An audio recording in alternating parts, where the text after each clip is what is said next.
Good afternoon, everybody. Welcome to the Enhancing Your World show. I am your co host, Chris Alba. Larkin's going to be joining us shortly.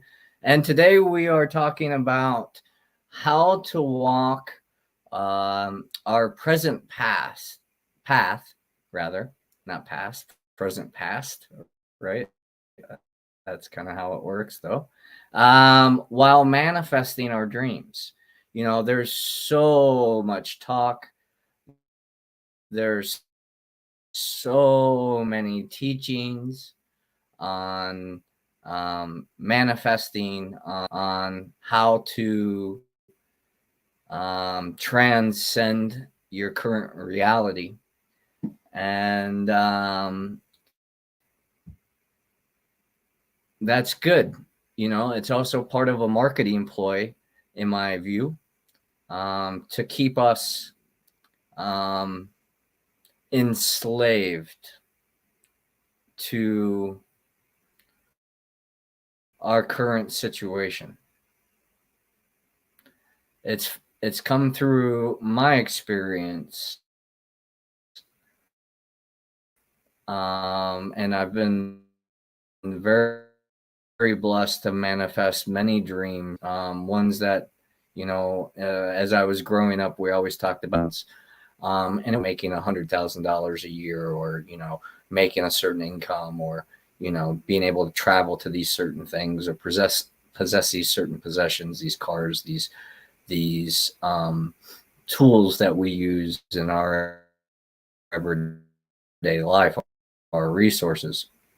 It was about building, communities, and building opportunities for myself and other people to grow beyond what they thought was possible, whether that was with the entertainment industry, whether that was in a sales organization through sales training, and being able to relate on a more logical, practical, and emotional way, to bring about what we believe success is for us. I used to think success was having more than enough stuff, and that was very short-sighted of me. I live today in a different vibration, that success is a day well lived, experienced, being the best version of myself in relation to those that I get the opportunity and privilege to share my life with. It's changed. So that's changed. I've found through that manifesting my dreams beyond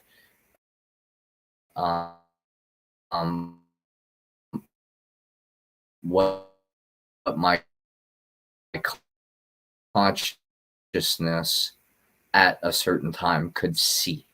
Because that's when, if you have a vision that you believe that you can put your energy into and go towards a certain outcome, you're gonna be able to put that energy there, and you're gonna eventually get there. You might not know the how, you might not know the why, you might not even know the what, but one day it just comes to you like, oh my God, I'm exactly where I want to be. I'm so content and so happy. I'm so joyous that I get to live the way that I live, in the way that I live, and it has these meanings for me. That to me is truly walking your spiritual path in the material world. We all get the opportunity to do things. The question is, are we enjoying being present while we're doing those things? And I was talking to a client last night, actually, and we were talking about, boundaries and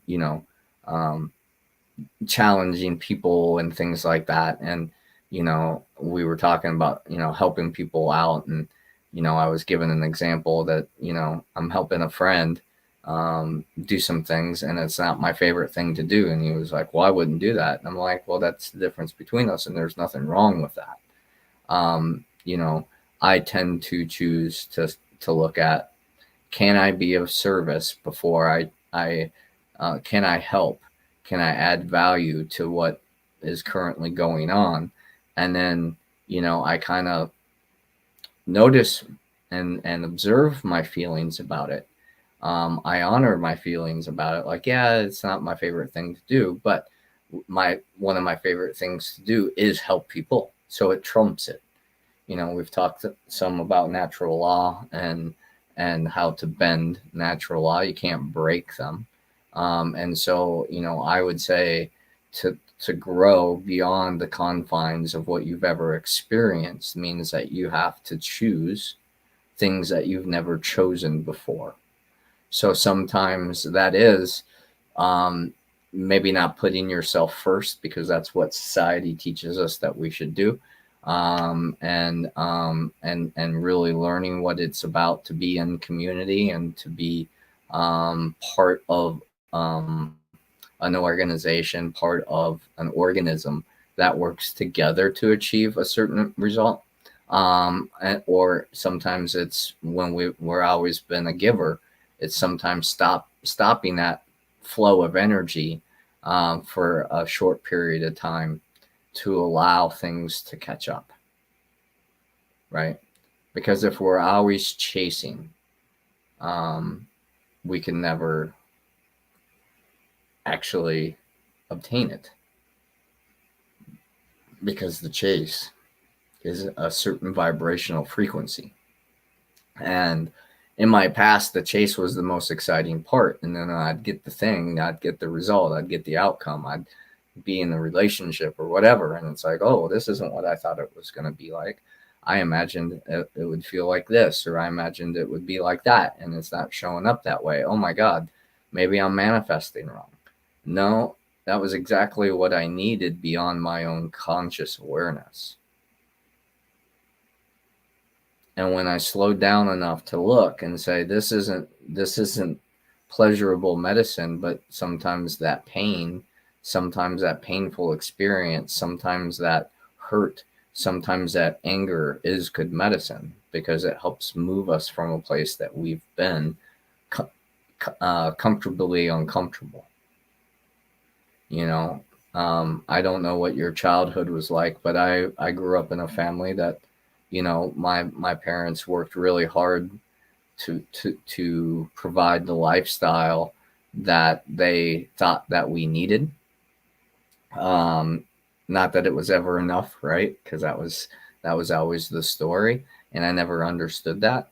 And now that they, because they were saving for retirement, and now that they're in their retirement years, they have enough, but it's still not enough because they don't have anything to put it towards.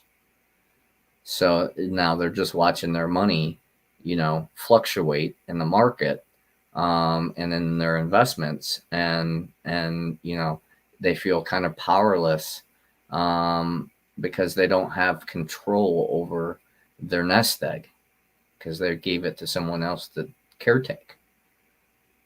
And I've been so blessed in this industry, and blessed in life to have met people that lived, in their 70s, 80s, 90s, and they were still doing and living their passion. They were still being of service.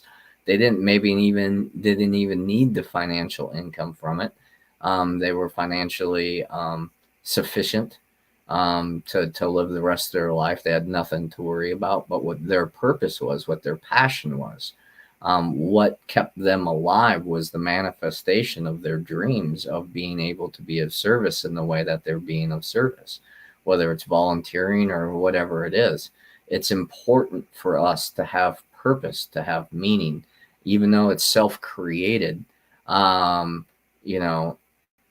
When it doesn't have a purpose, when it doesn't have a point, when it doesn't have a direction, it's hard for the mind to grasp.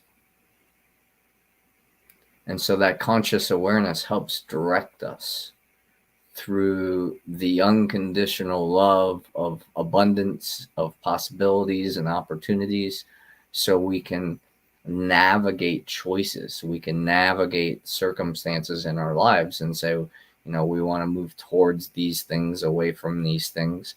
And that helps keep us on what we believe is our path. Because the belief of there's a right way and a wrong way to live life is what keeps us separated from actually living life. Because that's the thoughts, that's the feelings. And while they are part of our conscious awareness that we must observe, it's not the totality of it. It's the higher dimensions of the fourth, fifth, and all the way up dimensions.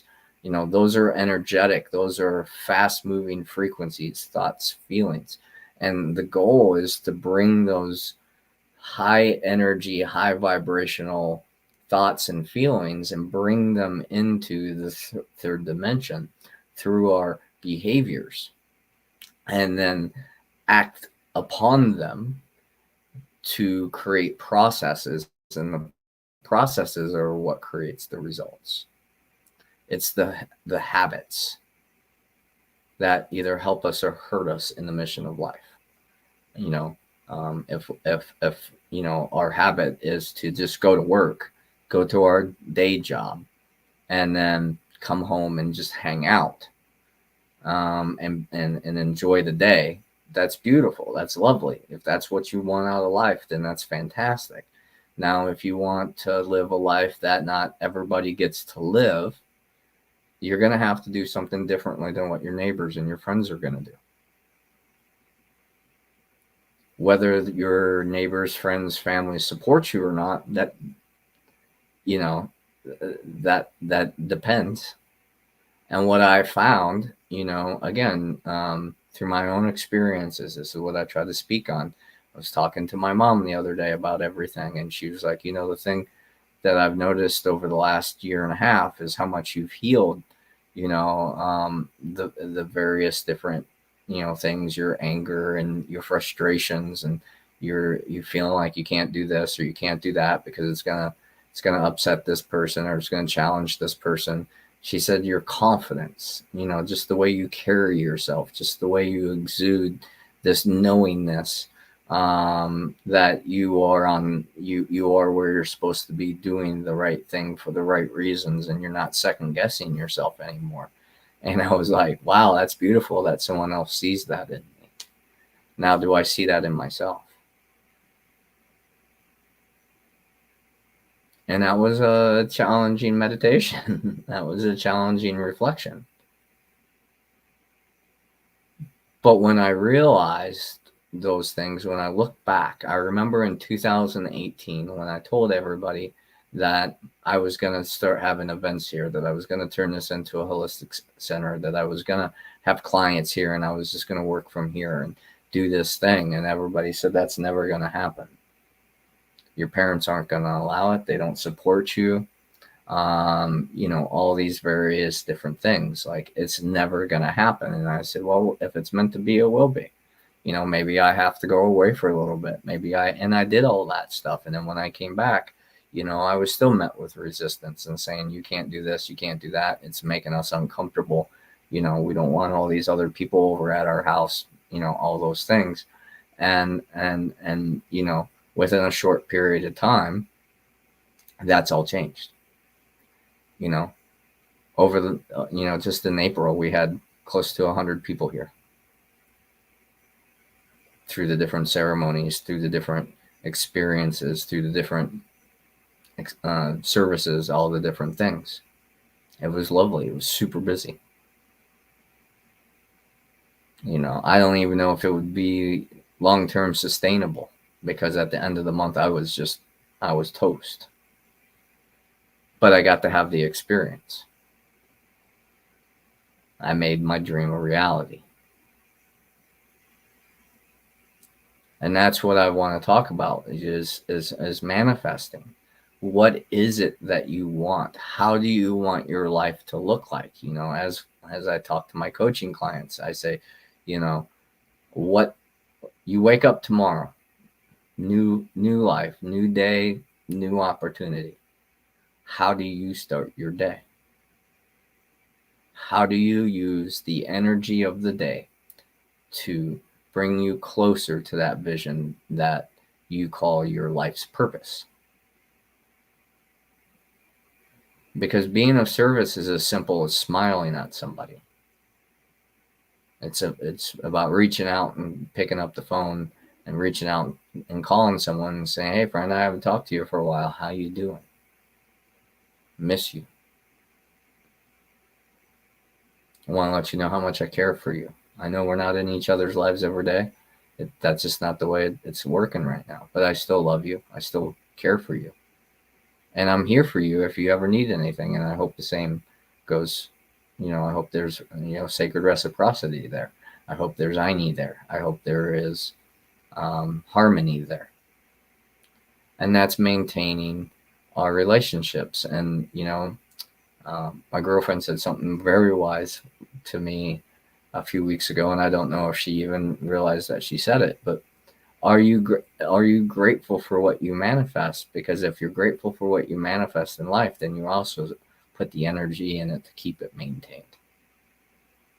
And so many of us, and I am just as guilty of this, I get something new and I'm all excited about it. It's all shiny and new, and oh, look at this, and I love it, and it's so awesome. It makes my life so much easier, so much happier, whatever, and in 6 months it's sitting somewhere collecting dust because, I only needed it for a short period of time and I used it for that, and then that was it. I currently carry a camera that, I desired and coveted after, if you will, while I was a professional photographer. Oh man, if I could only have that camera with the full frame sensor and, all these things, and it's going to be all different. I'm getting published in these magazines and I'm doing all these cool things now. Imagine what it'd be like to have this really cool camera. Now I have the really cool camera and I hardly ever use it. It's beautiful when I get an opportunity to shoot, some professional photography, to do some work with it and have it. But it's not something that I use on a daily basis anymore. And to me, that's abundance. I have the resources, I have the things. I was just sharing a story before I got on here today, about when I first started walking down here, with my ex, and I was trying to show her how to live abundantly with the resources that nature provides us. And we needed to take some cedar down because it was hanging over the driveway too far down. And so my father cut the trees up and dropped the branches. And normally we would pick them up and, we would burn them, right? Because you got to clean them up. But this time we did something a little different. We made sage bundles. We did prayer and bundled them up and wrapped them up and made all these beautiful cedar bundles. And then when we went places, we just brought them with us and we sold them as we went. And we didn't have a store. We didn't have any of that other stuff. And it was like, with a little bit of time, a little bit of effort, and some string, we were able to make hundreds of dollars of something that a lot of people wouldn't see any value in. And I want to pause there to think about that. How many times in your day is there an opportunity that's presented to you that you could go beyond your means of what you've known to grow into what you want? I got to work with the radio stations. I've worked with celebrities across the world, all that kind of stuff. Why? Because I was brave enough to put myself in the situations, to have the conversations, to make the asks, to do whatever it took to be in that position. And I'm not special. I'm just like you. I am just human. I've developed my skill sets a certain way. I've gotten to have certain experiences. I've gotten to do all this stuff, but I am no different than anyone else. My potential is just as grand as somebody else. Now I have different gifts and different setbacks, just like everybody else. I'll never work as an NBA basketball player. I'm 5'3", you know, like I could be maybe a ref, or, maybe I could clean the court if I was really into that kind of thing. But I would never be a star basketball player because of my condition of my size, what I was born into this life. And that's a beautiful thing, because that's just something I can just take off the list. I don't have to think about it. I don't have to try to be something that I'm not. And I get to fit in where I choose to. And to me, that is manifesting your dreams.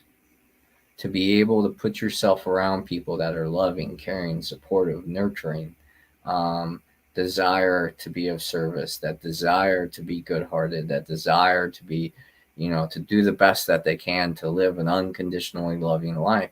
That doesn't happen by accident. You have to choose that. And you have to go through people that sometimes they'll resonate that for a little bit, and then the masks fall off. And I've been that person too, part of the healing journey. But when we unconditionally love ourselves and each other, we understand that we're going to continue to shed that stuff. We're going to continue to grow naturally.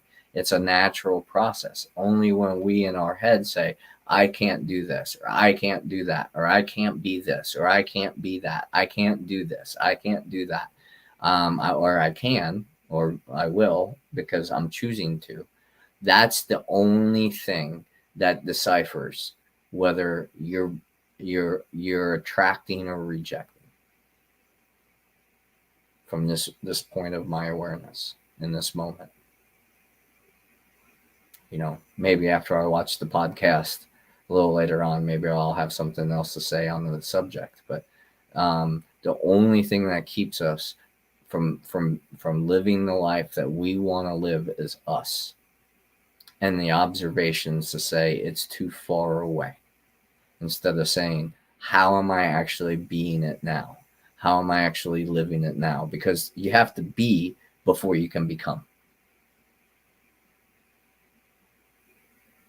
You have to choose to be. You have to practice the principles. You have to practice the practice. You have to, if I wanted to just be the best at one thing, well, then I know what I have to practice at. And my purpose here on life was to be the best me in relation to all those that I get the pleasure of walking through life with. And I was blessed with parents that didn't listen to me when I was asking for help, when I was cutting myself, when I was punishing myself, when I was attempting suicide, when I was chasing drugs or money or women or power or respect or whatever it was.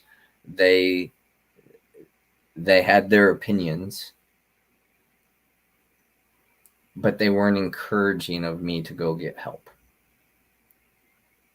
And so I had to learn to be able to count on myself. I had to figure out a way to get past those limitations. And luckily for me, it was the library. For 10 plus years, I was annoying to a lot of the people that I put myself around. Because while they're listening to music, while they're doing that stuff, I'm listening to audiobooks. While they're out drinking, I'm at home reading, meditating.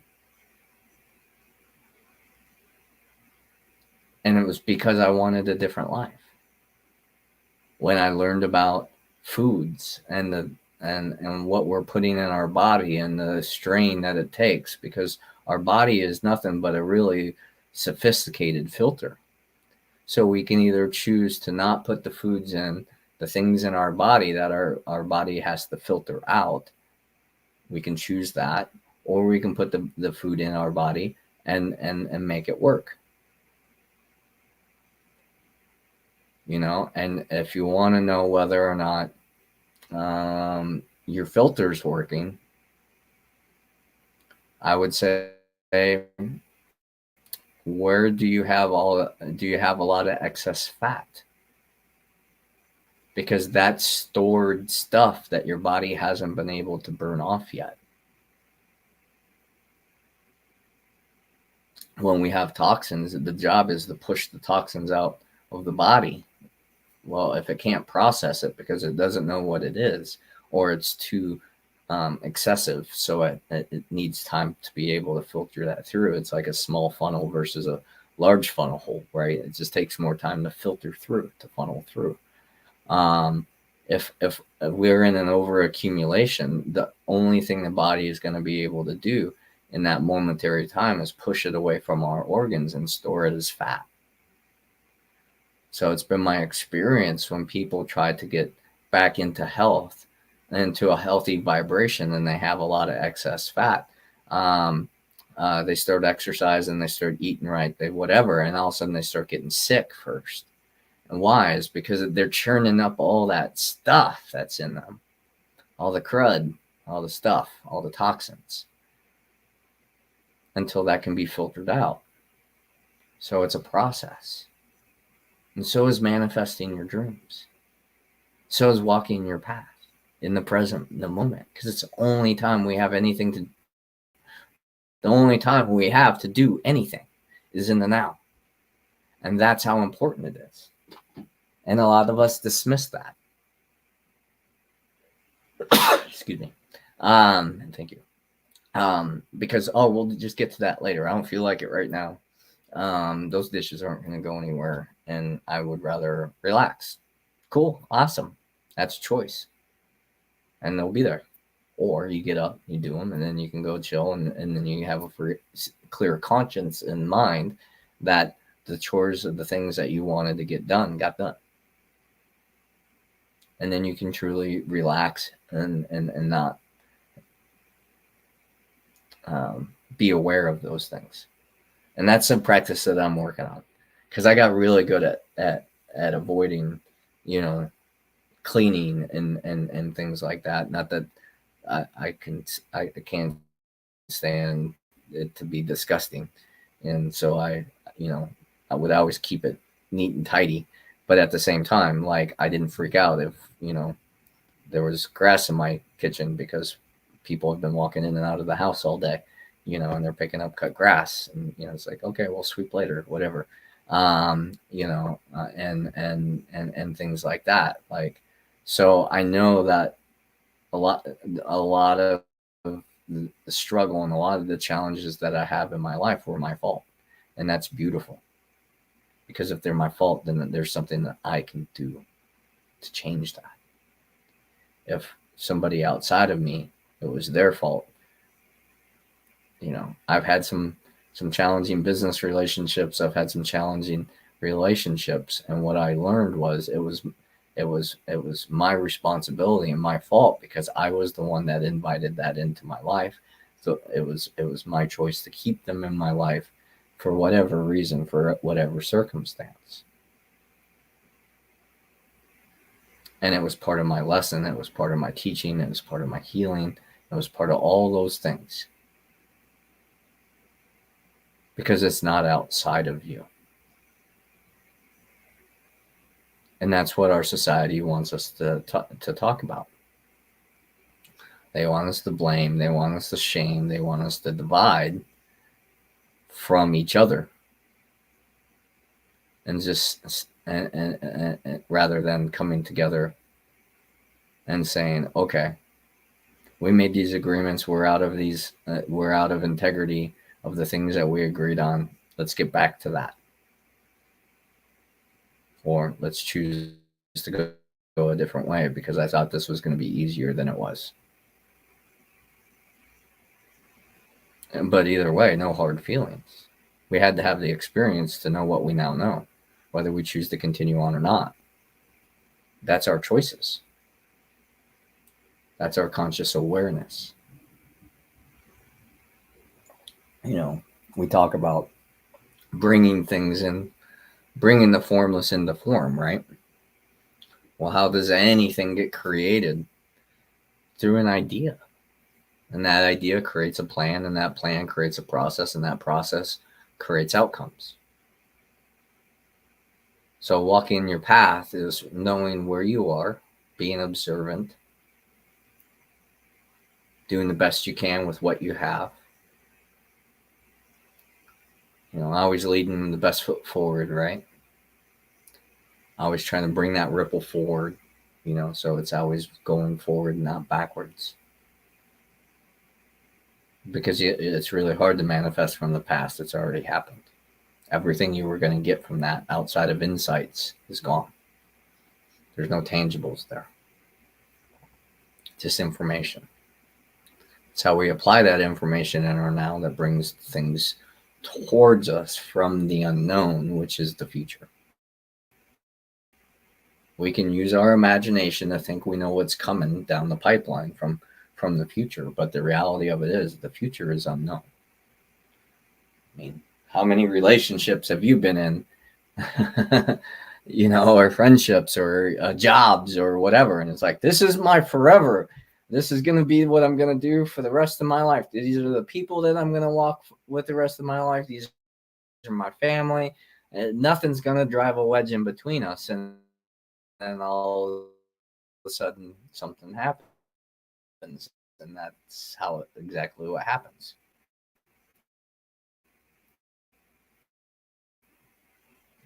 I just think, and it's changed over the last few weeks, you know, because that's how it works when you're going through these things. You learn things, and you shed things, and you pick things up all the time. But I used to look at a lot of people as either arrogant, where they thought they already knew, or ignorant, where they thought they didn't need to know.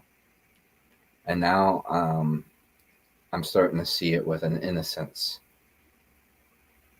Hi, Larkin. Hi, I'm sorry. I am on my hotspot at the barn, and I now have no high speed. I've used up all my hotspot minutes, but I'm here. How are you? I'm well. You know, just rambling on. I was gonna say, you're at your house. That's a fancy barn you got there at your house. No, that's someone else. It'd be nice, maybe one day. No, I'm at the second new barn, and so yeah, I've got one of the great ladies that has her horses here, and two of my guys. I was out trying to put up fences so I could put two of my other horses out. But anyway, we'll get back to that when this is over. So look at you manifesting your dreams. I know, right? Yeah. It's a lot more do it yourself here. So yes, I am practicing for having my own place. But yeah. I'll tell you, you know, I hear clients all the time talk about what they've got going on and all the unexpected stuff. And I invite you, have a horse for just a week and talk about unexpected. There's always something. Just when you think you've got everything sorted, you realize you don't. Yeah. I think that's a blessing of the kids, right? Settled. Yeah. Yeah. The blessing of the kids, you just can't sell them. Yeah. Before I had kids, I said, hey, you know, there are places. Whoa, what's that? There are places where maybe not in your county, but there's places here that have like homeless shelters for kids, and it's literally like it's literally just like the parents are like, I've had enough. They're not welcome back in my house. And the kids have to go there. So it happens. It happens. Yeah. Well, anyway, what are you talking about? I don't want to interrupt what you're doing. I'm all sweaty here. This day and age, right? Of me. My kids are taking from me, you know. And that was kind of what we were talking a little bit about today, what it's like, or what it means to walk in the present moment, right? Walking your path while manifesting your dreams, creating that vision that's in a time outside of the now, helps us get clarity about the steps to go towards that vision. But it's all in. Go ahead. Go ahead, Chris. It's if I wanted to manifest being a rock star, the first thing that I would have to do is learn how to be proficient at playing an instrument. Yeah. It's hard to be a rock star if you don't know how to play anything, or whatever. So I could see it. I can see you doing that. I totally could too. I could totally rock a stage. And I do in my own way. And that was the fun part about my old life, was I used to represent and party with rock stars, right? So I'm like, well, maybe I'm not the guy up on stage, but I have a hand in it, and and I still get on stage. Right. Like, okay, it was close enough. It was close enough, and I don't have to have people bothering me when I'm eating, wanting to take a photo with me because they think I'm cool and they think they know me because they saw me on TV or something. So yeah, I mean, I know you have a lot to say about manifesting, and and I of course want to get your insight. Huh? That's an understatement. Yeah. So Brittany, thank you for your request. I actually am not doing readings until 4 p.m. on Veronica Jenkins' Find Me a Medium page. So if you'd like a reading with me, a free online live reading, you can go to Veronica Jenkins' page. There's actually live readers and mediums there right now. Just get on Veronica Jenkins' page, Find Me a Medium, and you can actually have someone connect with your brothers and grandfather there. This is actually, I don't do readings on this broadcast. Chris and I talk about mindset work and transformation and healing, and we talk about the other balance side of that. The metaphysical stuff you have to find my psychic medium page for, okay, or go to Veronica's page. So sorry, I will. You're welcome. Yes, people just follow me around. They don't know which broadcast I'm on. It's okay. Well, you do a lot of them, so yeah. I do a lot of them. Well, and it's in talking about our paths, guys. It's because our human mind and ego separates all of these things out. We want mindset, we want manifesting, then we want psychic readings. We split all these things up. And the truth of the matter is we are electromagnetic energy that is conscious, and we're in what we call physical form. So we have all these aspects of ourselves that our ego likes to separate and compartmentalize. But you're not a compartmentalized, see you later. You're not a compartmentalized being. It's collective. So, on all these broadcasts, I try to remind everybody you are all of these things. I do the broadcast separately because that's what people come for. But we are, hi, Mark Thomas. We are, these are just all aspects of ourselves that we need to attend to. If we leave any of these aspects out, then we're losing a balance within ourselves. Manifesting, I find that so many aspects are left out in regards to manifesting. You either have manifestation coaches that are just focusing on money and the tangible aspects, and they're into just the mindset work, reprogramming, or then you have the ones that are just wanting to focus on the energy part. Well, yeah, everything's energy, but that's what the mindset work is too.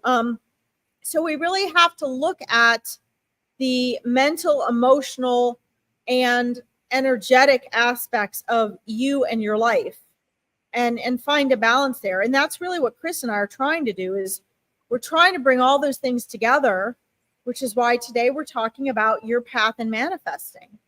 And, you know, I would start joining this conversation by asking you guys, what do you think manifesting is?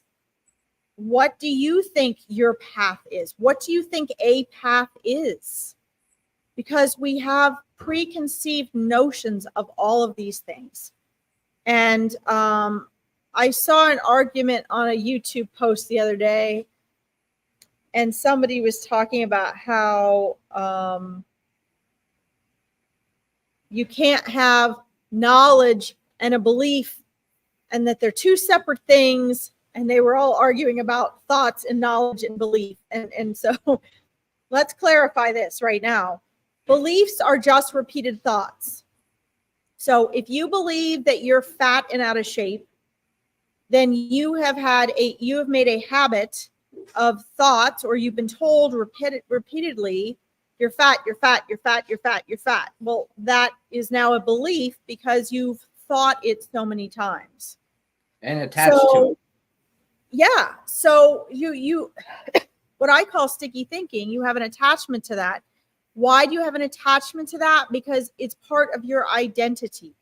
So when Eckhart Tolle says, you know, enlightenment comes through being free of your identification with thought, it's because your identity is made of those thoughts, right? I am attached to the fact that I am a daughter, a sister, that I am an American, that I am, you know, in my 40s, that I, you know, am 5'4". I mean, I'm attached to all these things. Even if I don't like them, I'm attached to them. Mm-hmm. So that's why, like, if all of a sudden I'm, you know, I feel like I'm shorter, or I'm fatter, or my hair changes color, or I lose a family member, my whole world is turned upside down. Right? I had to move my horses. That turned my whole world upside down, because my identity was, I have my 4 horses at this spot with these friends. They have these friends. And there's all this emotional trauma that goes with change. So that being said, where does a path fit in? What is a path? What do you identify with as being your path? And what does that mean? Because nothing has meaning until we assign it. Right. It's like Eckhart Tolle. I remember him saying once, and it really spoke to me a lot about this stuff, right? Like, there's nothing you can do to improve your life. Your life is your life. What you can change is the circumstances. You know, so like, we're given a path, right? And the circumstances that we find along the way of our path, those are the things that we can influence. Mm-hmm. But absolutely, you know, we've chosen, you know, maybe it's woo-woo to believe that we all as spirits roadmap this life, and we have no conscious will power to change anything. You know, I personally don't necessarily vibrate with that. Because I think we do have a free will to a certain degree. But if we continue to make the same choices out of comfort, we're going to keep being met with these repetitive cycles until we choose to make a different choice. So is that free will? I don't know. And I think it is free will, because here's the thing. Free will includes making as many mistakes as you want. Right. Right? You have the free will to make whatever decision you want that's going to screw things up for yourself.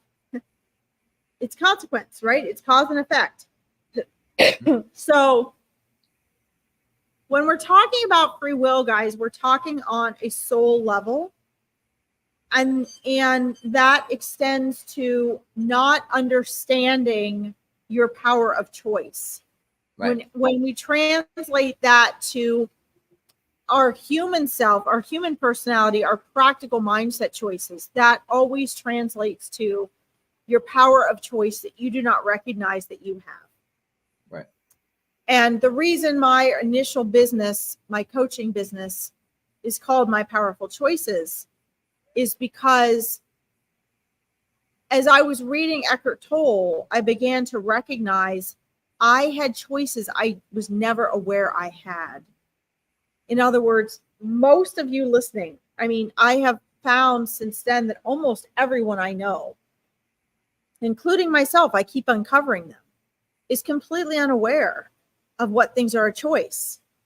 Your thoughts are a choice. Your feelings are a choice. Whether you react or respond is a choice. And I have people that will argue that one till the cows come home with me. Right.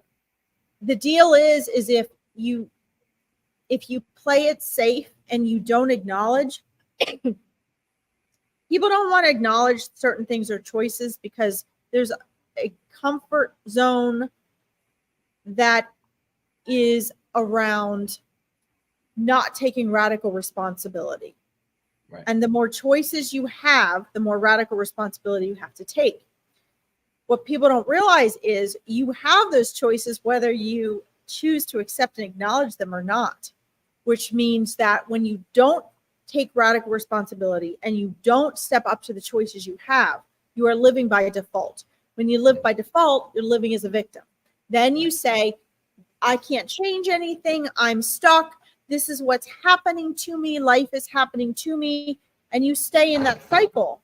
Mm-hmm. You have two choices. You can either choose to get out of that cycle, step out of your comfort zone and take radical responsibility, which can be very scary. And painful. Sorry. And painful. There went my mushroom coffee and my lid that will no longer be going on my coffee. Oh, yeah. Bunch of horse poo. Sorry, guys. You all right? The bottom line is, yeah, boy, my coffee was perfect today, though. The bottom line is that you have those two choices. You're either going to suffer because you feel stuck and helpless and you don't see your options, or you are going to choose to face your fear, get out of your comfort zone, liberate and empower yourself, and make the choices. And you know what? It is okay to make mistakes. It's much better to be wrong and make a mistake and be like, I mean, I don't care. I say to people all the time, oh, that was my mistake. There's no shame. I don't care. I made a mistake. Yay. This is what I learned from it. Time to move on. Right. But we live in a world that punishes you and doesn't leave you alone if you make a mistake, because you're not supposed to make a mistake. And that's one of the things that keeps people in this victim mode. Right. It's the bucket of crabs without the lid. Yeah. Yeah, I mean, but those are two choices, guys. Like, nothing's going to change until you do that, which is why it takes my coaching clients 2 to 3 years to start making major changes, because it takes us 2 to 3 years, several times a week together, just to get to a point where they're willing to do that. Right.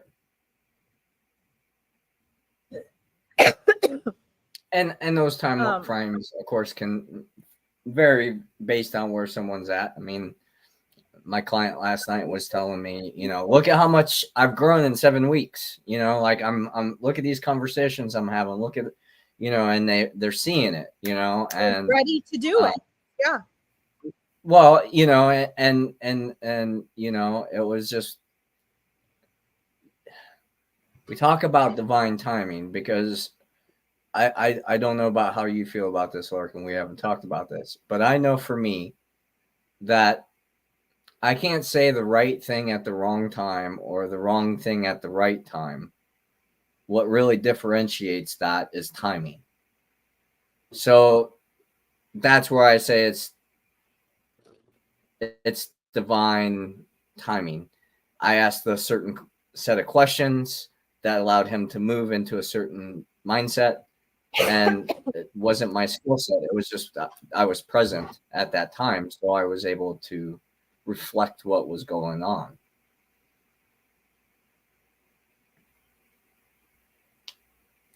No, I think you're my horse was talking to me. I had to get it I started. noticed. I saw your faces and stuff. I was hoping you weren't talking to a human doing that. No.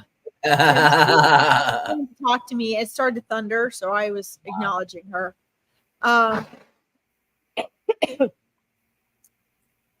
think that divine timing is always present for us. When we get caught up in the egoic veil, when we do what we just talked about and we choose to step out of our power and to give away our power by living by default, then we don't get to experience that divine timing that is there. See, we can choose to step in and out of that alignment with divine timing or not, but it's always there for us. Right. Just like it's always divine timing. Just like our free will is always there for us. Right. We don't always, but well, the problem is we don't confuse free will with what the 5% of your mind you're conscious of is thinking it wants to choose.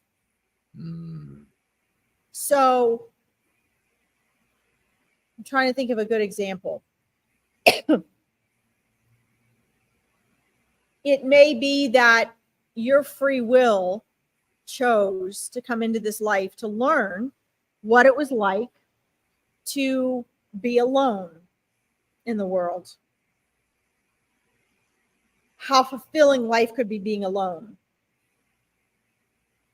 Your cognitive human mind wouldn't be aware of that. Right. That was something your soul chose. And you can choose to change that while you're in this lifetime if you want to. But let's say that's what your soul chose to do. So you're here and you gave permission to be alone and have relationships not work out and struggle and suffer with relationships.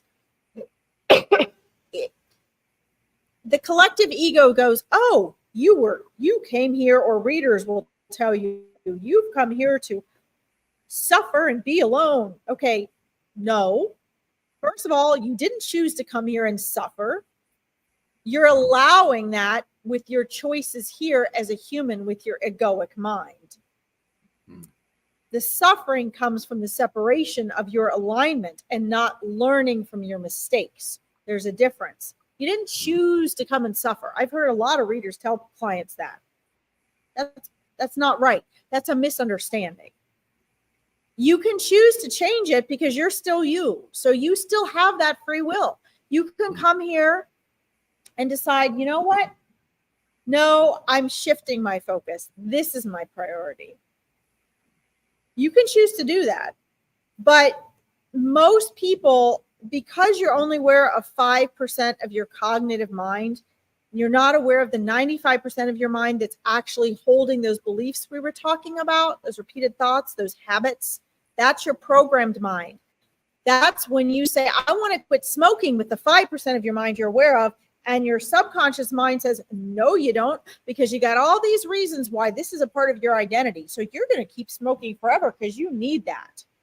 Right. Your subconscious mind will always win, always. Right. Which is why you have to become aware of it and override it, or you have to wake up like Eckhart Tolle, which means that subconscious doesn't have that impact on you.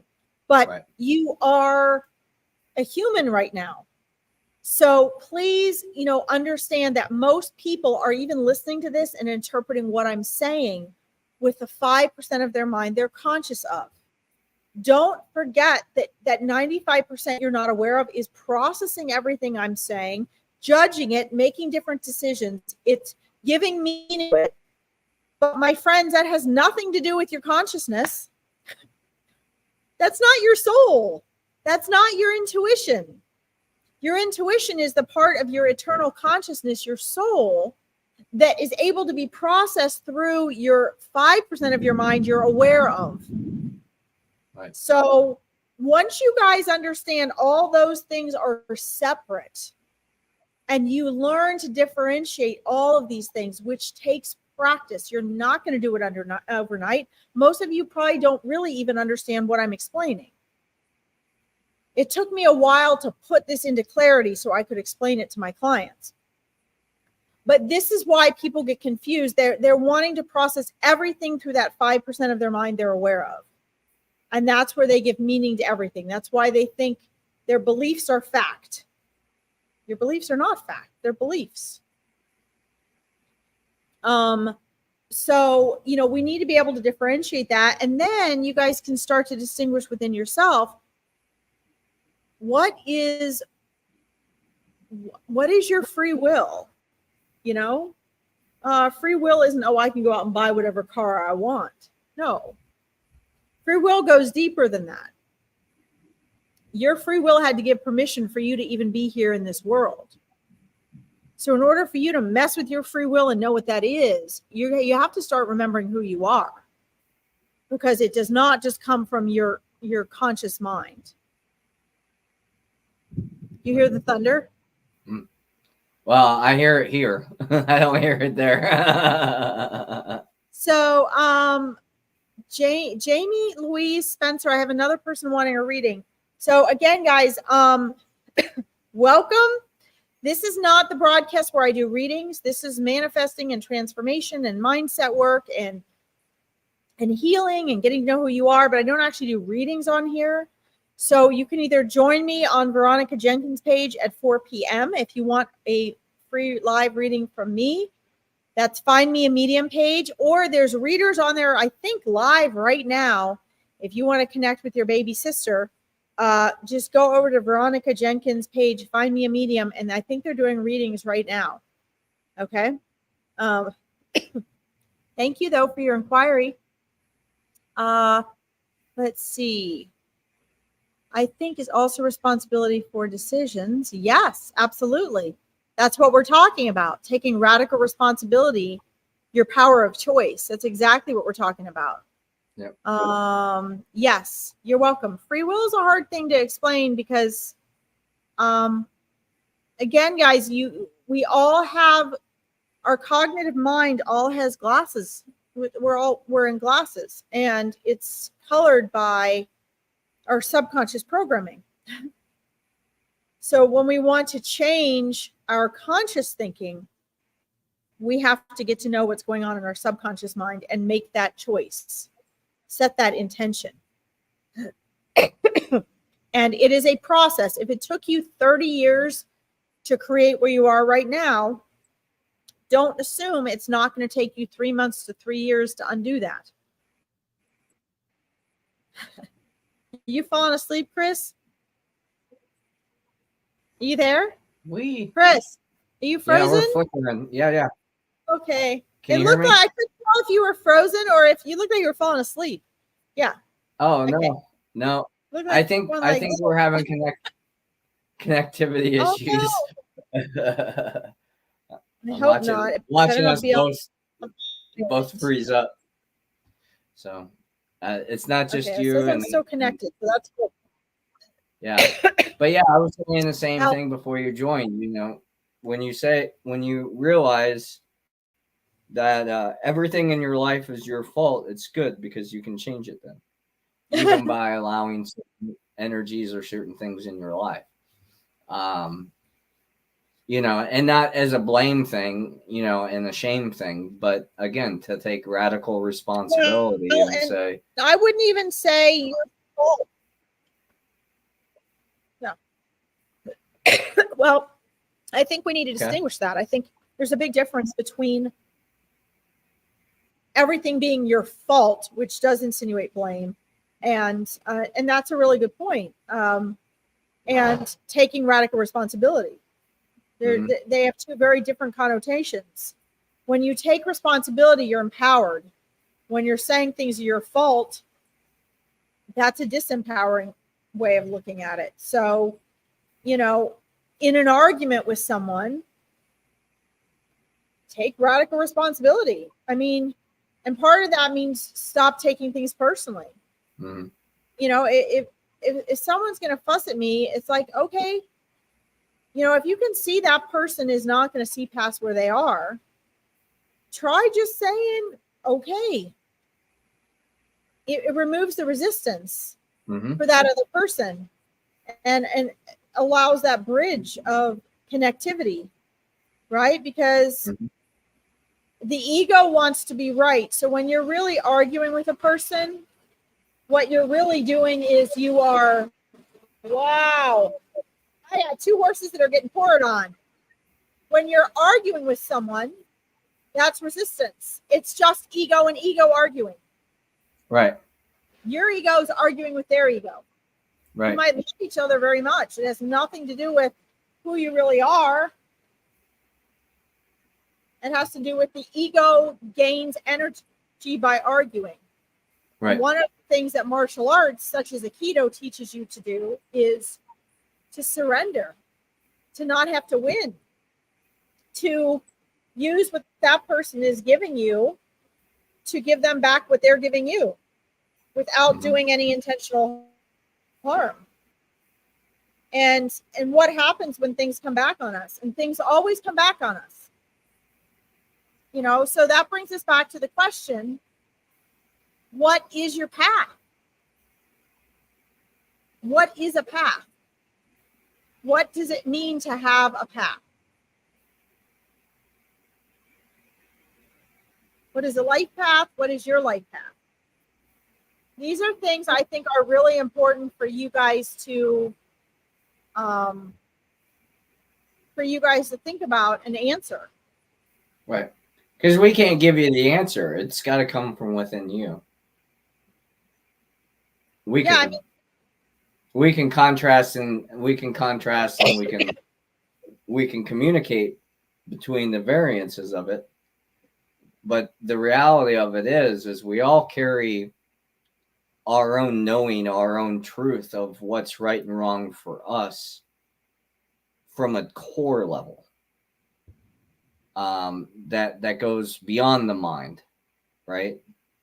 Like, and a lot of times it doesn't make sense. I don't know why I did that. You know, I don't know why I reacted in that way. Well, were you being disrespected? Yeah. Were you being heard? No. Were you being seen for what you've done and what you're showing up? No.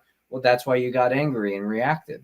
You know, it was a protection of your ego, you know, of all those things. But were you in any danger? No. Okay. That's what you can learn from that. Like, if you're in a situation where, you know, I've been in a situation where you're in a crowd of people and all of a sudden a big fight breaks out and you have to defend yourself. You're going to react to defend yourself more often than not. You're going to either fight, flight, or freeze, right? And so people will either run away, some people will stand there and fight, and then other people will just stand there and go, what the hell is going on? I don't know what to do. You know, in basic, you know, generalized terms. But if your life or your loved one's life is on the line, I would say there isn't a whole lot of thought going into what you need to do. Are you going to get blown away? You hear that? No, I can't hear it. Right? Oh my God. I can't even hear you. It's like a total monsoon. I can't hear you at all. All right. Well, should we just wrap up this? Oh my God. Let's just wrap up for the day and we'll continue this next week. Yeah, it's raining so hard. Hold on. See if I can turn my volume up. I don't think I can. All right. Well, let's just do it. Let's just finish next week. Okay. We'll slow down in a minute. We're getting the storm skies that are from it was in Missouri a few hours ago, and it was coming down from Omaha and out there where they had some tornadoes and storms just kind of taking everybody out. So we didn't know if we were going to get it or not, but we're evidently getting it. I think that one of the things, well, I could still hear you, Chris, if you guys can hear me at all, I think it's important is to, I don't remember the name of the author. I can look it up, but it's called, let's see. I think it is, I'll type it in the chat. Your life is your path. It's really scary how hard it's written.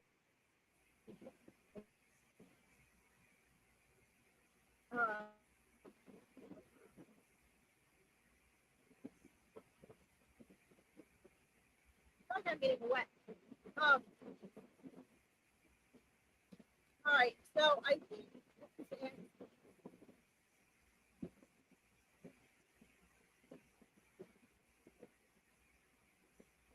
gonna just make this enhancing your world show and get rid of the rest of them. Sorry, Okay. guys. But that book is really amazing because I hear people say all the time, whether it's in coaching or for spiritual stuff, I'm off my path or getting back on my path. And so what does that even mean? Your life is your path. So there seems to be a I've used this term as well. I used to use this also. I can't even hear myself talk, it's so loud. But collectively and egoically, and especially in like spiritual circles, we have a tendency to say when we think we're on track and life feels good and we think we're growing and evolving in life, we tend to say we're on path. We're on our path. And then when things aren't going the way we think they should, we tend to say we got off our path. That's fine if you want to look at it that way. I use that terminology also. But I think a better way to look at it is your life is your path. Your path is about learning and growing. It's about waking up. It's about evolving. It's not about your ego thinking that everything is just right the way it's supposed to be.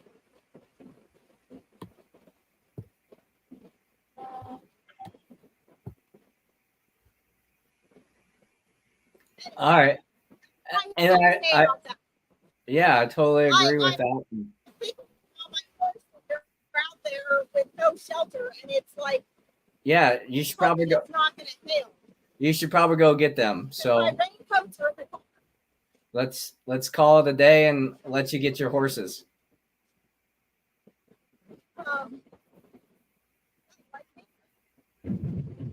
Yeah. So thanks for tuning in today. I don't know if Larkin can hear me because of what's going on at her location. But thanks for joining us. My horse doesn't get soaked. Yeah, let's just call it. And what? Let's just call it a day. Okay, got it. Gotcha. Make sure you're subscribed to our channels, Facebook, YouTube, the Enhance Your World show. Yeah. And thank you for tuning in, and we'll be on next week, Tuesday, at 12 p.m. Eastern Standard Time. If you have any questions, comments, concerns, would like to share some ideas for the show, we'd love to hear from you. Feel free to message us on our pages, and we'd gladly respond. You have a lovely day. Much love and gratitude for all that you are, all that you do, and all that you choose to be. Larkin, appreciate you. Good luck today with your horses, and we'll see you next week. Yeah, and guys, think about your path, answer their questions, and share with us next week, and we'll see what you come up with. That sounds lovely. Thanks so much, Larkin. Bye-bye. Bye.